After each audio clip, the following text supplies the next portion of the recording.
Mesdames et messieurs, le Gothard est au programme des votations du 28 février prochain. En effet, le tunnel routier du Saint-Gothard doit faire l'objet d'une réfection complète. Il sera donc fermé pendant une période assez longue. Dès lors, il s'agit de gérer au mieux le trafic pendant ce temps. Toutes les solutions ont été analysées de manière approfondie. Elles présentent toutes des avantages et des inconvénients.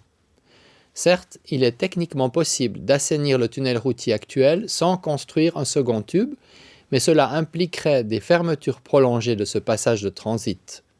Sans construction d'un nouveau tube, il ne serait pas possible d'absorber tout le trafic, soit 6 millions de véhicules par année. Le Conseil fédéral et le Parlement ont dès lors choisi une autre solution, une réfection assortie de la construction d'un second tube. Avec cette solution, nous construisons d'abord un second tunnel parallèle au premier, puis nous procédons à la réfection du tunnel actuel, ce qui nous permet de conserver l'axe routier du Saint-Gothard ouvert en permanence. C'est ce point qui est important et c'est sur ce point que nous voterons à fin février. Cette construction d'un second tunnel présente une série d'avantages que nous estimons prépondérants. Premièrement, nous renforçons la sécurité. Cette solution permet au trafic de s'écouler à sens unique dans chaque tube. Les collisions frontales et latérales sont ainsi évitées. Ensuite, c'est une solution durable. Certes, les coûts sont dans un premier temps plus élevés que pour la solution avec un chargement sur le rail. En revanche, nous pourrons ainsi maîtriser plus facilement toutes les réfections ultérieures et nous offrons de la sorte une solution clé en main pour les générations futures.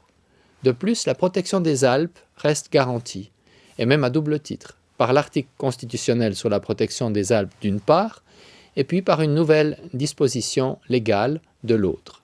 Seule une voie par sens de circulation peut être exploitée, l'autre servant de bande d'arrêt d'urgence. Enfin, nous gardons ainsi cette liaison fondamentale constamment ouverte. Nombreux sont les Tessinois, mais aussi les professionnels des autres régions de Suisse qui ont besoin de cette voie routière pour leurs activités quotidiennes. Pour l'économie, cet axe joue un rôle déterminant.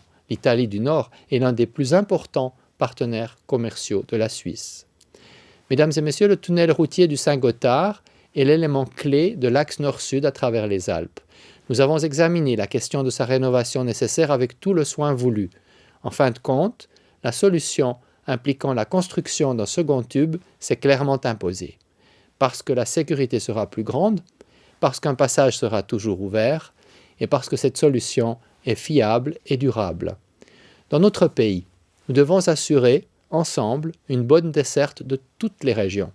C'est pourquoi le Conseil fédéral et le Parlement vous recommandent d'approuver la modification de la loi pour la réfection du tunnel du Gothard.